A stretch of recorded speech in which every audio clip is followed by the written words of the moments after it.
Padre, en el nombre de Jesús te pedimos que seas tú hablando a través de mí, que tú seas el que te entrones en este momento, Señor, y sea tu voz, sea tu mensaje, sea lo que tú quieres decirle a tu pueblo en el nombre de Jesús. A ti toda la gloria, toda la honra y toda la alabanza, Señor Jesucristo. Tú eres el que ha estado moviendo mi corazón y ha estado hablando mi vida con respecto a este tema. Así que es tu tema, Señor, y tú vas a desarrollarlo como tú quieras, y a ti toda la gloria y toda la alabanza. En el nombre de Jesús. Amén. El Señor me ha estado inquietando acerca de hacer un estudio bíblico acerca de qué opina Dios acerca de la pobreza y la riqueza. Existe mucha confusión. Dios quiere que seamos ricos, Dios quiere que seamos pobres, ¿verdad? Porque la cristiandad le gusta irse a los extremos y luego se extravía de la verdad. Muchas veces vemos esta gente de la prosperidad y es fácil de verlos, ¿no? De señalarlos, pero es que ese evangelio de la prosperidad tiene niveles, ¿no? O sea, está el que realmente se nota que quiere exprimir a la Grey, ¿no? Pero también están los que siguen dependiendo de la riqueza, y realmente todos nos vamos a encontrar en algún punto, y lo vamos a analizar aquí, en algún punto de error con respecto a lo que Dios quiere sobre nuestras vidas, y si no es porque lo estamos predicando conforme a nuestro corazón, es porque no lo estamos viviendo. Pero en parte no tenemos que predicar en base a lo que nosotros queramos o sintamos o estemos viviendo, sino que es más bien en base a lo que dice la Biblia y lo que Jesús hizo en esta tierra. Entonces muchos dejan de ver a Jesucristo como el camino, la verdad y la vida, y el verdadero ejemplo y la verdad, y entonces ponen sus ojos en Abraham, en Lot, en Salomón, en Job, en gente que fue próspera, que tenía cosas abundantes, materialmente hablando, y entonces argumentan que Dios nos quiere llenos de riquezas, ¿no? Incluso llegan a decir que Jesús tenía una túnica de lino de completo, y que por eso es que él era rico, ¿no? Hoy sabemos, ¿verdad?, que Jesús siempre tuvo toda la riqueza del Padre. Por lo tanto, él nunca le faltó nada, pero tampoco vivió como un rico de esta tierra. Entonces hay que entender que esa es la manera en la que tenemos que vivir, dependiendo del Padre. Pero vamos a fundamentar todo esto. En realidad, la gente que está basando su vida en gente rica de la Biblia busca argumentos que justifiquen su amor al dinero. Tienen un pie en la Biblia y las enseñanzas bíblicas, pero el otro pie lo dejan en el mundo, ¿verdad? Se dejan seducir por la vanidad y el placer de la riqueza. Como todo pecado, pues nos enceguece, y somos incapaces de ver que realmente sí está nuestro corazón dividido, y hoy es el momento, es el tiempo de que pase la espada, de que Dios empiece a pasar la espada de su palabra, dividiéndose, ¿verdad?, lo que es nuestra carne y lo que es de Dios. Entonces nos dice, ¿verdad?, Santiago, que la amistad con el mundo es enemistad con Dios, y la Biblia dice adúlteros. Pues no se puede ser fiel a Dios y al dinero, no se puede tener dos patrones, dos amos. Esto también está en los evangelios. Dios quiere que dependas de él y no de los excesos de tu riqueza material, pues termina en diversiones paganas, distractores que son repulsivas a Dios. Cuando a la gente le llegan grandes donaciones y no las invierte en el reino, solo las retiene para su propia perdición. Y yo les pregunto, ¿esto será agradable a Dios? Que recibamos grandes cantidades de dinero y que nos corrompamos con ese dinero y sigamos pidiendo más dinero. Realmente esto ¿será agradable a Dios? Que diga, ay, los estoy bendiciendo extra para que dependan de sus riquezas, para que dependan de su dinero, y que al rato sean infieles a Dios y su Dios sea el dinero. Yo creo que a Dios no, claro que no le agrada esto, ¿verdad? Él no quiere esto. Aún la gente, por eso les decía, si tomamos como ejemplo a Salomón o a cualquier otro ser que no sea Jesús, ¿verdad? Entonces vamos a ver que son imperfectos, también tenían debilidades, también tuvieron sus conflictos y no fueron perfectos. Entonces allí no tiene que estar basada nuestra mirada, sino en Jesucristo, ¿verdad? Porque la riqueza pervierte el corazón de las personas. Hoy conocemos muchos evangelistas, ¿verdad?, que ganan mucho dinero, y realmente hay gente que es entregada a Dios y que tiene una vida verdaderamente en comunión con Dios, pero se pierde por las riquezas. Y también vemos gente que no se ha dejado corromper por las riquezas, empiezan bien, continúan su camino bien, siguen teniendo esa comunión con Dios, analizan la Biblia y dicen, todos mis excesos, todo lo que me tengo extra que ya sobrepasa mi capacidad, ¿verdad? Entonces tengo que donarlo, ¿verdad? El Señor en este momento, bueno, me mostraba en otro momento, pero en este momento me está diciendo que lo diga. Yo vi, hagan de cuenta, un jarro lleno, ¿verdad? De provisiones, como cereales y, bueno, provisiones, ¿no? Entonces lo vaciaba en una cuchara, lo vaciaba, y luego de esa cuchara completamente la vaciaba en otra cuchara. Digo completamente porque hay gente que piensa que tiene que acumular una parte, ¿verdad? Pero no, era completamente, y se vaciaba aquí y se llenaba esta cuchara, y esta cuchara llenaba a otra. Pero lo que era curioso es que esta cuchara, cuando una vez que se volteaba, seguía teniendo la cantidad, ¿verdad? Así funciona la provisión en el reino. Tenemos que darlo todo, y entonces Él da todo otra vez, todo lo que se necesita. No hay por qué retener, ¿verdad? Entonces, Dios nos quiere completamente dependiendo de Él, porque cuando damos todo, Él lo da todo nuevamente, y estamos en un constante depender de Él. Y no, por ejemplo, vemos a David Wilkerson, ¿verdad? Que llegaron grandes cantidades a sus manos, pero Él todo lo daba, ¿verdad? Y no sé, G.J. Ávila también, él solo guardaba cierta cantidad de dinero, que era como el sustento de su familia mensual, pero el resto todo era para el reino, no se dejaba corromper por las riquezas de este mundo. Entonces, Jesús fue muy claro. En Mateo 10:8 dice: sanad a los enfermos, limpiad a los leprosos, resucitad muertos, echa fuera a los demonios, da de gracia lo que recibiste, ¿verdad? De gracia lo recibiste, da de gracia. Entonces, mucha gente tiene ese conflicto porque dice: ¿qué crees? ¿Que va a aparecer todo así mágicamente? Realmente no es magia, porque eso es satánico.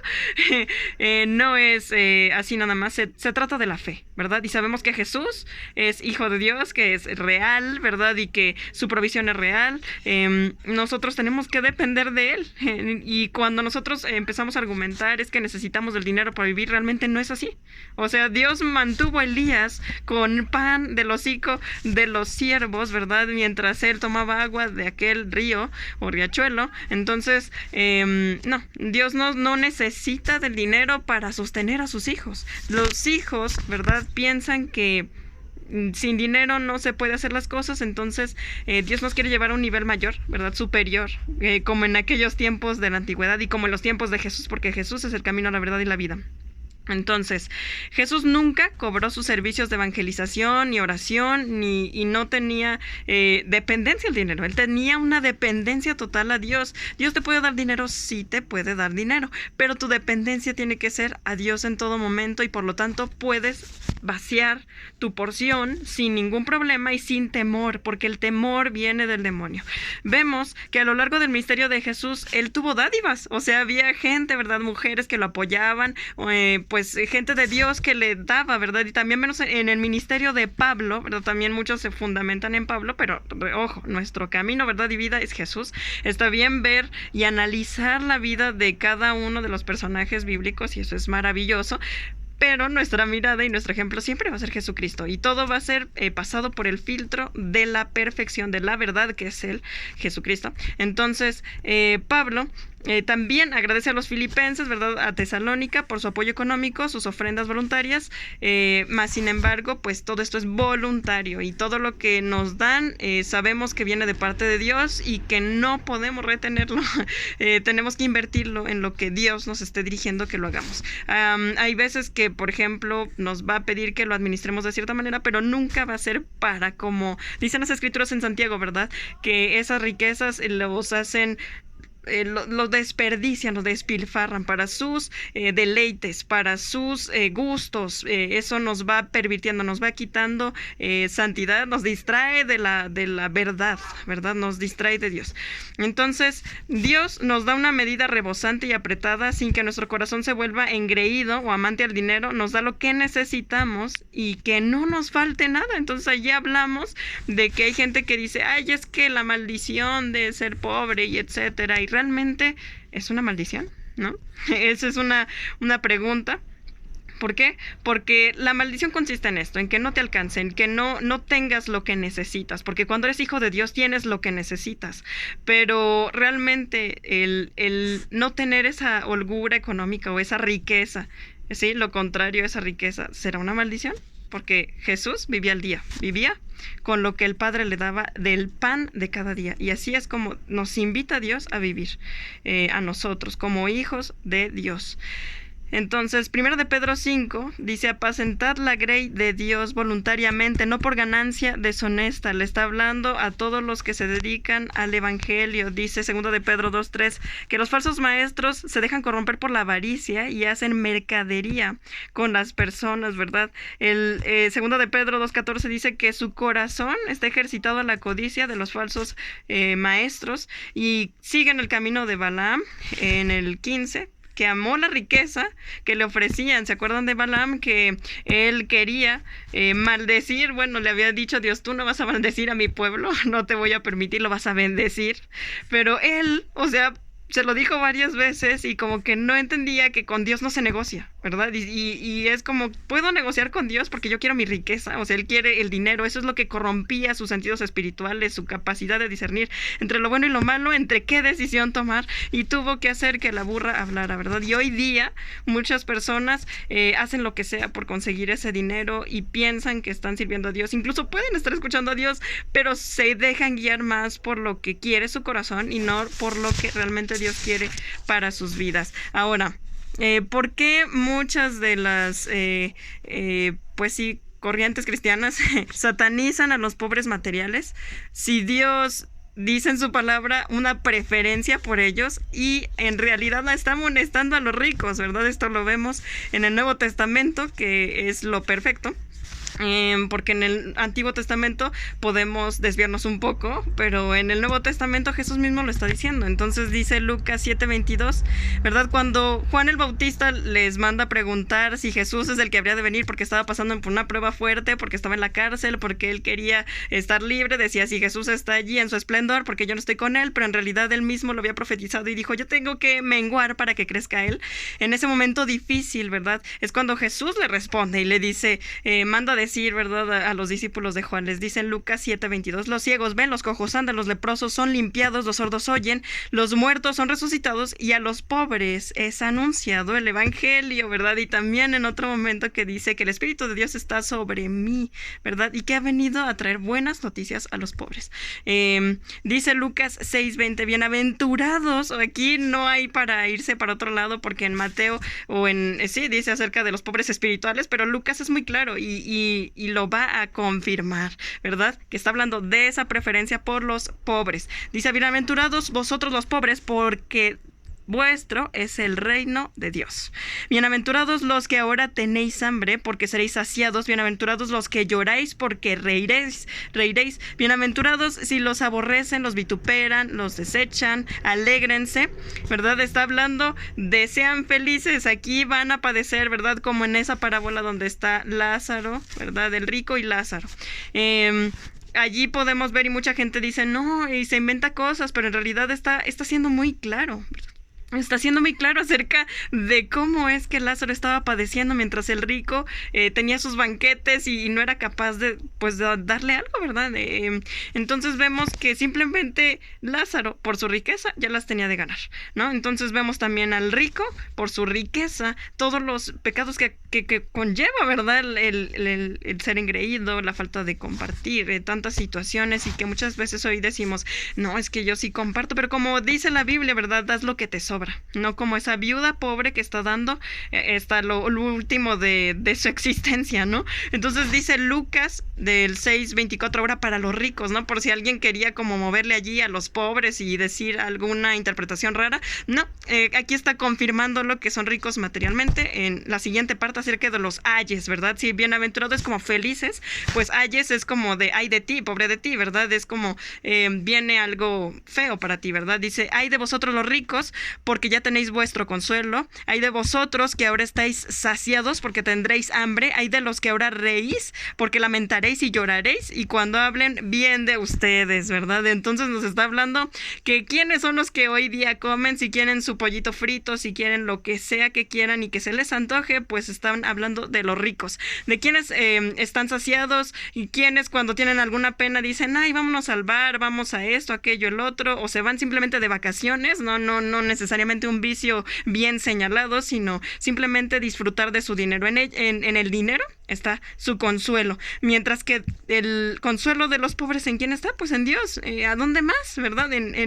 Es su refugio. Cuando ellos tienen hambre, cuando tienen sed, cuando tienen cualquier necesidad, no tienen el dinero para estarlo supliendo. Tienen a Dios y ellos claman y Dios les responde. Pero los ricos, ¿en quién tienen su esperanza, su consuelo, su solventar sus necesidades? Pues en la riqueza.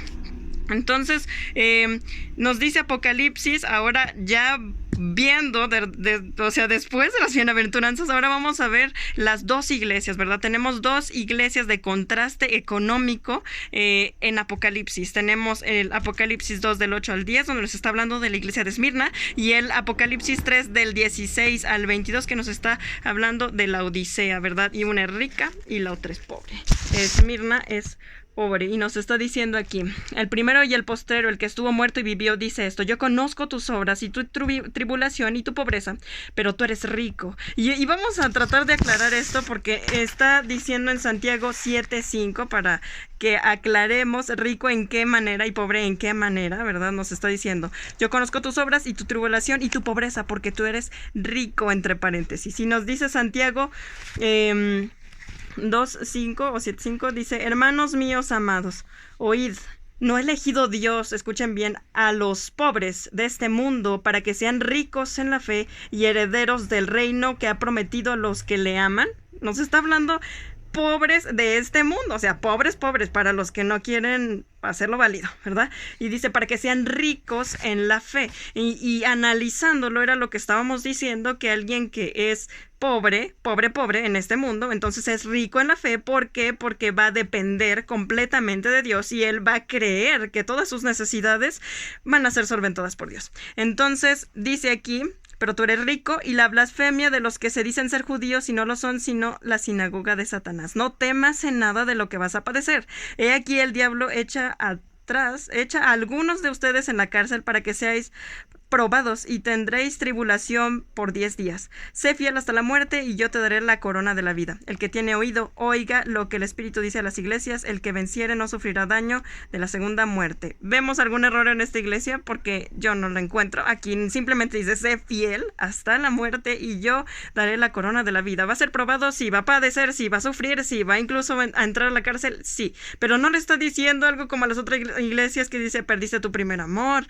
pasó esto, pasó el otro. No, aquí lo que estamos viendo es que sencillamente se mantenga firme, porque una persona que es pobre y que tiene su dependencia completa en Dios, imagínense, tiene, no sé, por ejemplo, un pan o lo que necesiten para ese día, y entonces no tienen amor a ese pan, saben que dependen de Dios, lo pueden compartir. ¿Hay amor allí? Sí, porque el amor es sacrificial, es entrega, es darte a ti mismo. ¿Lo están practicando ya? Sí. Cuando uno es pobre realmente y está creyendo en Dios, ¿verdad? Qué bendición, porque es cuando uno comparte más, y cuando nuestro pequeño compartir se convierte en un todo.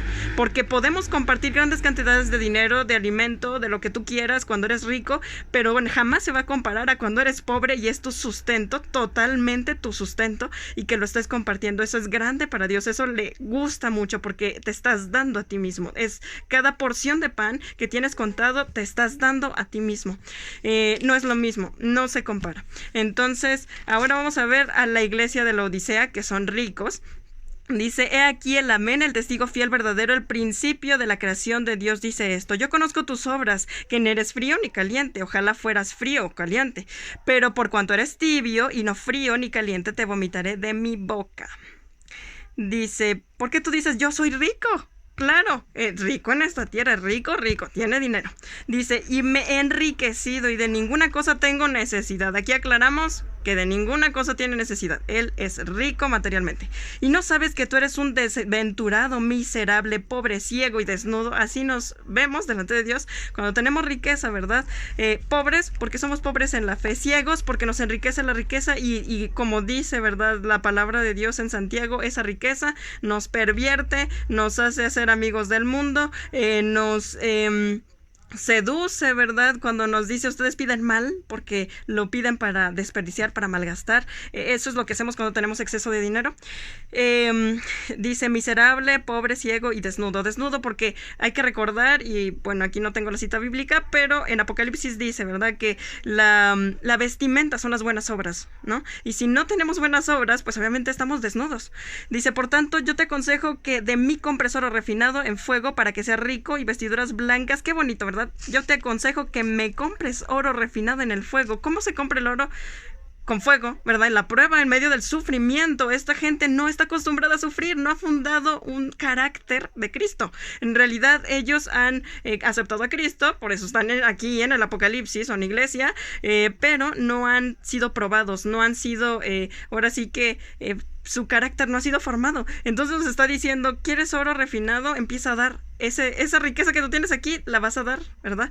En otro pasaje nos menciona, ¿verdad? A ese pueblo pequeño le dice, vende tus bienes y repártelo a los pobres en limosnas. Y hay que entender que, por ejemplo, si somos de aquí en la tierra, si queremos cambiar de ciudadanía, ¿verdad? Sabemos que vamos a entrar al reino de los cielos, hay que cambiar esa divisa, ¿verdad? Es como si yo vivo aquí y quiero ir a Estados Unidos, tengo que cambiar mi moneda a cambiarla a dólares, porque cuando yo vaya allá, pues voy a usar los dólares, no me van a aceptar mi moneda nacional. Entonces, lo mismo sucede aquí en la tierra. Nosotros tenemos que cambiar lo que tenemos aquí en la tierra y convertirlo en riquezas allí en el cielo. Por eso dice Jesús, no amontones dinero aquí en la tierra, sino pues conviértelo, ¿verdad? Acumula más bien riquezas allá en el cielo. ¿Y por qué la gente, la cristiandad, la gente que predica, ya no predica esto? Porque esta palabra como que está borrada de la Biblia, como que nadie la menciona, porque a nadie le gusta pasar por estas pruebas realmente. Entonces dice, para que seas rico, ¿verdad? Eso es lo que tenemos que hacer para ser ricos, empezar a dar lo que tenemos en exceso, y dice, y vestiduras blancas para vestirte. Cuando lo empezamos a dar, ¿qué creen? Son buenas obras, nos empezamos a vestir. Y dice, y que no se descubra la vergüenza de tu desnudez, y unge tus ojos con colirio para que veas. Yo reprendo y castigo a todos los que amo.